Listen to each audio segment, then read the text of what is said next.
Oi, Cé. Oi. Tudo bem? Célia Grace é difícil.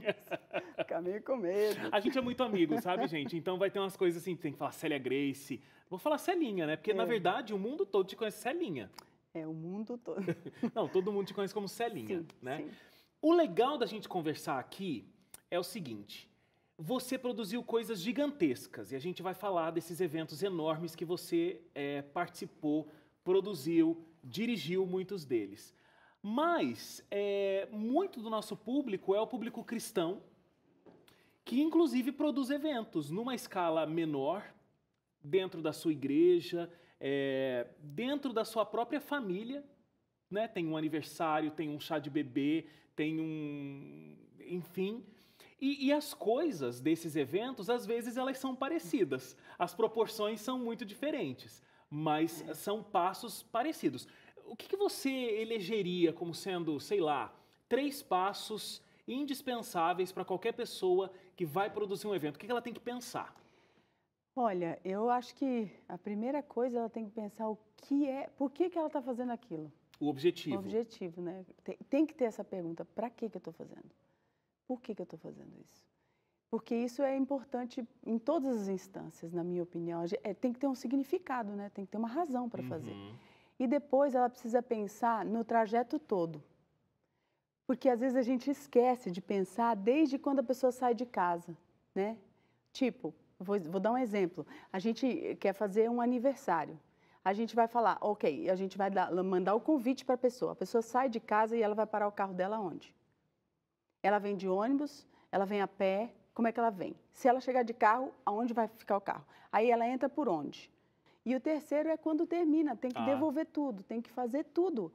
E você pediu emprestado, você tem que retornar, você tem que lembrar que aquilo vai ter que ser pago, né? Às vezes a gente esquece de todo esse processo, que é fechar o evento, que a gente chama. Terminar, encerrar o assunto. Você, como eu disse, já trabalhou em diversos eventos, situações inusitadas. Um evento que eu acho que é da tua história recente e muito grande foi o Arautos 50 anos. Foi um bem evento gigantesco, não só pelo tamanho realmente, a quantidade de gente que estava lá para assistir, mas o valor que aquele evento representava, né? 50 anos de história de um dos quartetos mais importantes do universo gospel. Então todo mundo tem uma história com o Quarteto Arautos do Rei. Então precisava ser um evento que as pessoas saíssem de lá com aquela sensação que Arautos do Rei proporciona, né? Foi bem desafiador, porque a gente já tem uma coisa que se chama essência, né? As pessoas que amam quarteto, que gostam da música, elas já são apaixonadas, então a gente não precisava fazer que elas sentissem aquilo. Elas iam chegar lá, elas queriam ver o que eles tinham para oferecer, né? E foi bem desafiador, sim, porque a gente teve que pensar. Eu lembro que naquele momento, porque tinha 4 telões, né, no palco, e um deles desligou. E a programação continuou, e aí um rapaz foi lá para poder arrumar, né, e de repente o telão voltou a funcionar. E como era um palco 360 graus, então aquele telão era extremamente importante. Estou mencionando isso porque acontecem problemas em qualquer evento, de qualquer amplitude, mas como que fica a sensação de quem está conduzindo um evento desse? Eu não sei se você aí de casa já viu alguém que produz um evento. Eu já tive o prazer de ver essa pessoa conduzindo um evento. Ela tem, sei lá, uns 2 fones assim, e fica todo mundo falando com ela, ela vai dando ordem para todo mundo, e não é uma coisa tranquila, né? Não. É uma coisa agitada. E esse foi um dos eventos que eu produzi chorando, né? Cada música que tocava eu me emocionava e ficava andando, porque o palco era 360, a gente não tinha uma house mix para ficar, um espaço que geralmente a gente fica para dirigir, então eu tinha que ficar andando. E eu tenho um produtor técnico que hoje já é meu amigo, um dos meus melhores amigos, e a gente tem uma relação muito próxima. E esse foi o primeiro evento que ele fez comigo, assim, que tinha uma coisa, acho que é o segundo evento que eu fiz com ele. E ele entrou em parafuso junto comigo, porque... Que é o Mauricinho Magno. Que é o Magno, E a gente... O cara que foi arrumar lá, ele tinha que meio que escalar, entendeu? e tem um tempo para escalar. Eu costumo não ficar desesperada. A gente, quando produz evento, a gente sempre tem plano B, C, D, e isso tudo vai acontecendo automaticamente na minha cabeça. E eu acho que é uma adrenalina muito forte, que essa adrenalina não te permite sentar, chorar ou desesperar. Essa adrenalina te faz tomar uma decisão. Pensar, tá, o que eu faço agora? Então, é um pouco do que quem vive esse ambiente da televisão também sente, né? O que eu faço agora? O que eu faço agora? Tudo tem um preço, né? E até de dinheiro também. Então, assim, o cara ficar lá em cima o tempo todo tinha um preço. Então, a gente também tem algumas coisas que a gente tem que escolher. Tomar a decisão. E tomar a decisão. E o cara subiu. Por quê? Por que desligou? Ele falou para mim, eu não sei o que aconteceu. Porque eu encostei no negócio e voltou. A vibração do som, a gente tinha todos os speakers lá, então isso tudo pode ser que tenha sido isso, mas ele não conseguiu explicar para mim. De qualquer forma, parou de funcionar e depois voltou a funcionar. E isso a gente tem até na memória bem gravado o momento que voltou a funcionar. O pessoal aplaudiu e foi bem legal. Eu lembro disso. Caminhos para você chegar a desenvolver isso que você desenvolve hoje. Bom, você não vive só de produzir eventos, você é gerente de marketing da Rede Novo Tempo de Comunicação, mas já produziu tantos eventos que, inclusive, a igreja usa desse teu talento nos diversos lugares aí da América do Sul e até fora dela nessa área. Mas você é formada em pedagogia. É a primeira faculdade. Primeira faculdade foi pedagogia. Você não chegou nem a exercer a pedagogia? Eu dei um pouco de aula de educação física, mas enquanto eu estava estudando. Porque naquela época, faz pouco tempo, mas... Foi ontem. Naquela época a gente ia fazendo junto, né? Enquanto se você estivesse fazendo a faculdade, você poderia exercer uma tarefa assim. Então, eu fiz o primeiro ano de educação física também, e eu gostava dessa coisa de esportes e tal, e foi caminhando. Assim que eu me formei, eu fui para os Estados Unidos.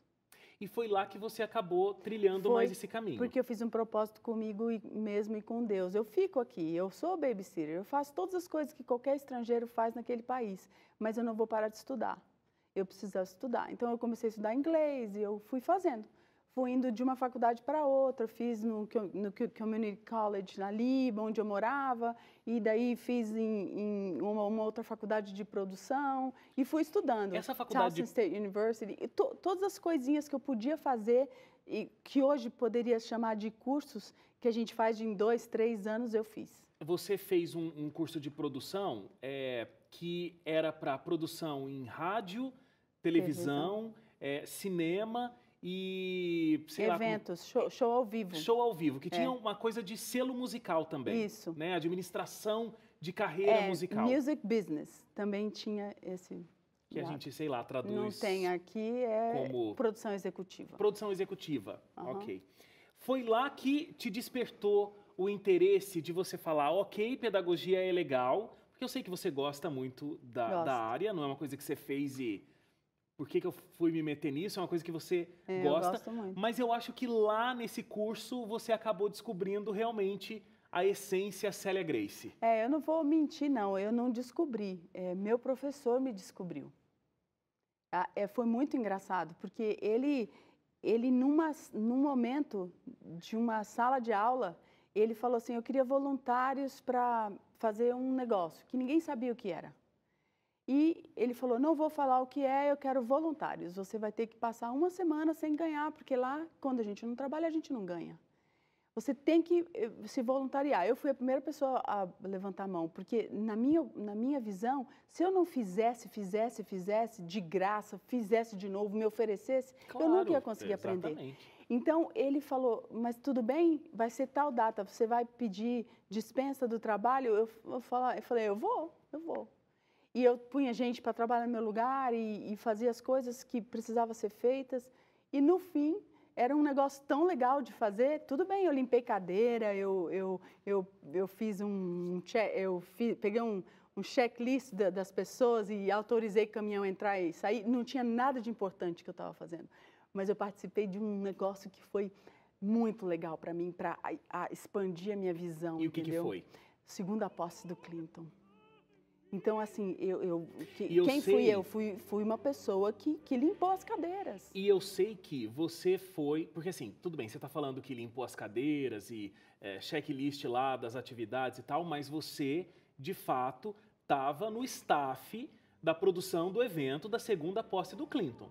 E, através desse estágio, que o teu professor estava com uma grande parte desse evento, estava ali fazendo um estágio, mas você era, inclusive, a única estrangeira.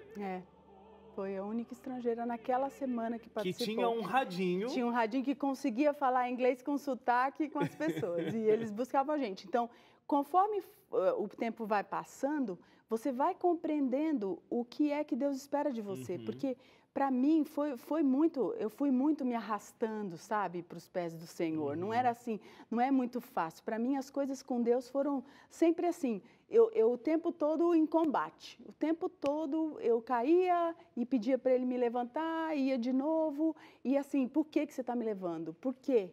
Por que eu estou saindo daqui? Por que você não me trouxe? Porque eu sempre estava questionando. E eu tenho dó até da minha mãe e do meu pai, né? Porque a minha vida, você sabe, é de questionar, é de perguntar o tempo todo. Imagina uma criança que pergunta tudo o tempo todo. É insuportável, né? Coitada, eu tenho dó hoje da minha mãe. Hoje eu até já pedi perdão. Hoje a gente consegue ver que Deus estava te preparando para esse ministério, porque, principalmente na igreja, eu acho que às vezes a gente tem uma visão um pouquinho equivocada de que o importante é o pastor que está pregando, é quem está fazendo uma música, é quem está tendo um papel artístico, um protagonismo dentro daquela programação. Seja num evento, seja na televisão, seja onde quer que seja. Mas para que essa pessoa, inclusive, consiga trazer a mensagem de uma forma boa, de uma forma bem feita, precisa ter um batalhão de gente fazendo com que esse momento aconteça. Então, esses momentos, se eles não forem coordenados, tem tanto ruído na comunicação que acaba você não conseguindo passar a mensagem, claro, que é o essencial. A gente teve um encontro aqui de treinamento que se chamou MediaTech, que a divisão sul-americana que proporcionou isso junto com a Novo Tempo. E eu dei 2 workshops aqui sobre produção. E foi muito interessante quando você para pensar nas coisas que você já fez, por exemplo. E são coisas simples que eu fiz e coisas grandiosas que Deus me deu a perfeita noção de que não sou eu que faço. Essa é a principal lição que eu aprendi. Porque, por exemplo, eu tive a oportunidade de trabalhar com a União Noroeste Brasileira, que tá lá naquela região de Manaus, né? A sede é em Manaus. A sede da Igreja Adventista em Manaus, na região ali de Manaus. E eles fizeram... Não só Manaus, né? Também tem Roraima. O território é bem grande, né? Eles fizeram 70 anos da Igreja Adventista lá. E inauguraram uma igreja que navega, um barco, lá na Ponta Negra. Então, isso tudo com a administração da União, sabe? O Celso, o pastor Gilmar... Ivo, Diego, Alex, tudo a gente trabalhou junto para que, gente, o que a gente podia fazer se desse uma tempestade? Não tem como. Então, esse tipo de coisa é muito interessante para mim, para a minha fé, o tempo todo uma comunhão com Deus, o tempo todo falando, Senhor, está nas tuas mãos. Eu sei que não fui eu que fiz, porque é Ele que faz. Se não fosse Ele colocar a mão, se vocês vissem o céu que ficou, quando o povo estava chegando, 40 mil pessoas, o que você vai fazer? Não tem o que você fazer. É muito interessante você dizer isso, porque fica claro que é preciso dedicação, é preciso planejamento e tudo muito bem pensado para que o evento delas aconteça e aconteça com qualidade. É verdade. Então, muito obrigado por ter vindo e que Deus continue abençoando esse que eu tenho certeza que é um grande ministério que você tem, de produzir esses eventos, representando a imagem da Igreja Adventista nos diferentes lugares desse mundo. É um grande ministério mesmo. Muito obrigado por ter dado um pouquinho do seu tempo e do seu conhecimento nessa área aqui com a gente. Obrigada pela oportunidade e obrigada também porque a gente pode conviver aqui e tendo a certeza de que Deus está dirigindo tudo, né? A gente aprende, a gente vai andando, às vezes fica com raiva e tal, que não dá certo, mas tudo que Deus tem planejado, quando é com Ele, dá certo. É o melhor. Muito obrigado.